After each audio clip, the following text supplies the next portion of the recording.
Hi, my name's Laura, and I wanted to share with you my abortion story, which began June 1998, 12 years ago. First, I wanted to share some statistics that I gathered that were astounding because I actually didn't know a lot of it until I did some study regarding abortions. Women who have abortions are more likely to become severely depressed. They're also more likely to abuse substances, as well as more likely to commit suicide.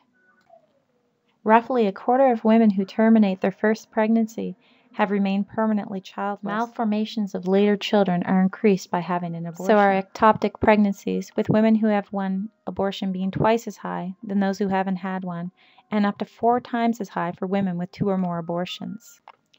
Abortion also doubles the risk of cervical, ovarian, and liver cancer, and if a woman has 2 or more abortions, the risk increases to nearly 5 times.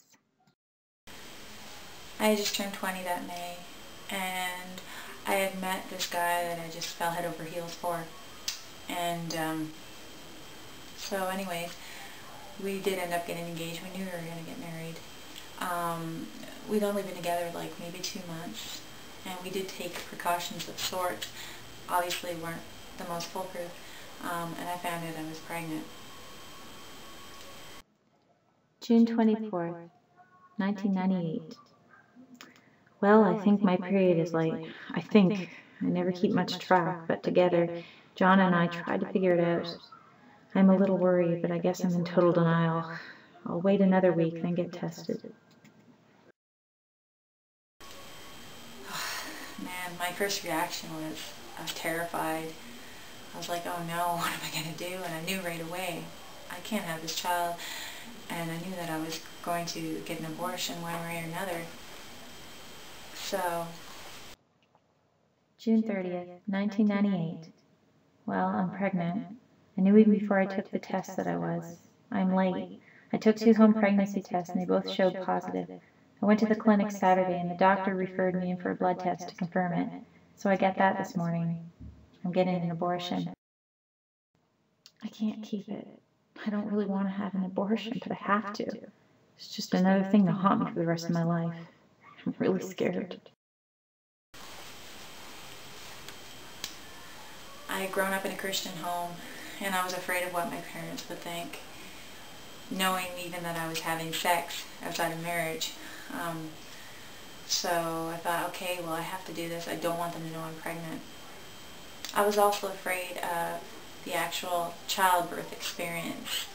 I was afraid of the pain, and I didn't want to go through the 9 months of carrying the responsibility of a child, because I was also a heavy smoker. I liked to party, drink, do drugs. So I was just, and I was never into children. I was just never a kid person, so to speak. So I thought, how am I ever going to do this? So, of course, the father of the child, my fiance at the time, he was very much in agreement for me to have this abortion. So I had gone to this doctor, and he made it quite clear that he was against abortion, even though they're technically not supposed to. And I told him, look, if you don't refer me to get this abortion, I'll find a way, I'll kill this baby myself, one way or another. I was pretty messed up. I was a very messed up kid at this point, and my thinking was very messed up, and I was extremely selfish. July 9th, 1998. Well, the abortion is Wednesday. I have to get a laminary tent put in Tuesday, which opens up the cervix to make the abortion easier. I'm scared, but I can't wait for it to be over and done with.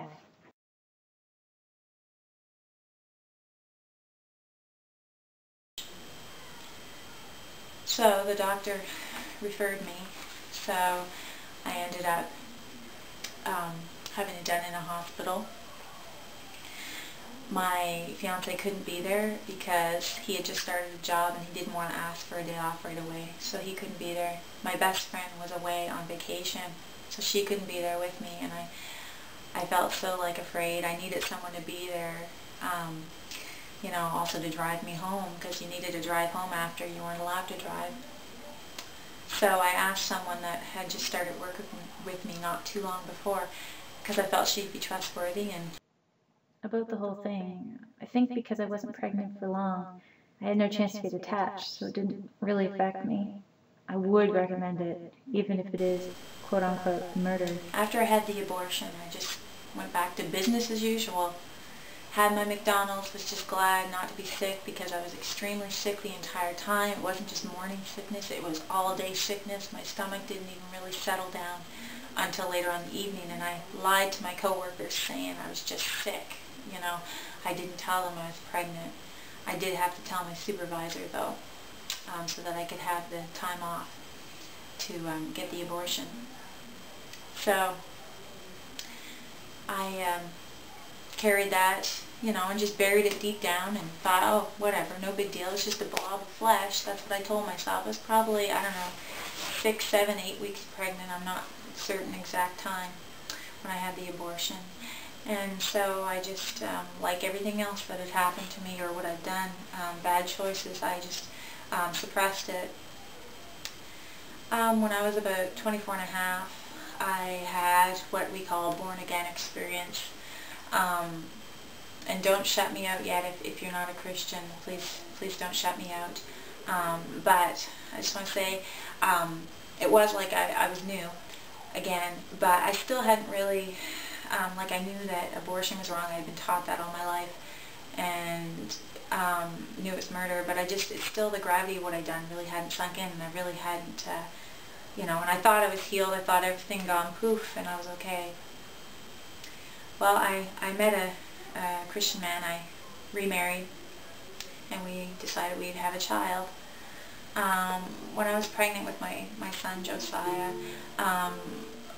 that is when the healing process really began for me, and when I really realized what I had done having the abortion. I had a book called Your Pregnancy Week by Week. It showed each week the development of the baby inside you, what was developing and what was growing and what was going on and what the size of the baby was. And I remember looking up about the time span that I was pregnant, and I was like, that's not a blob of flesh. I mean, it looks like a salamander, but it has a head, it has eyes, even has little stubs for arms. That's a baby. That's not a blob of flesh. One Sunday morning in church, this woman was up front, and here I was with the big prego belly, and sitting there, and she said, to all you women who have had miscarriages or abortions, I want you to know that your babies are in heaven and you're going to see them again someday. And I literally burst out crying. I felt so stupid, and you can call it prego hormones, but it just really hit me profoundly that, yeah, this was a life. This was a life. So, throughout that pregnancy, you know, it was just amazing, and it did help me to recognize what I'd done, so I could finally seek forgiveness from God and say, okay, I realized what I did was wrong. I realized that I took a life. I could forgive myself for what I'd done, and I'm telling you, I have no shame. I have no pain, and you know, I'm completely healed. So this is my little guy. I don't think I'll get this video done without him here. So this is Josiah, the one that God used to really do some major healing in my life.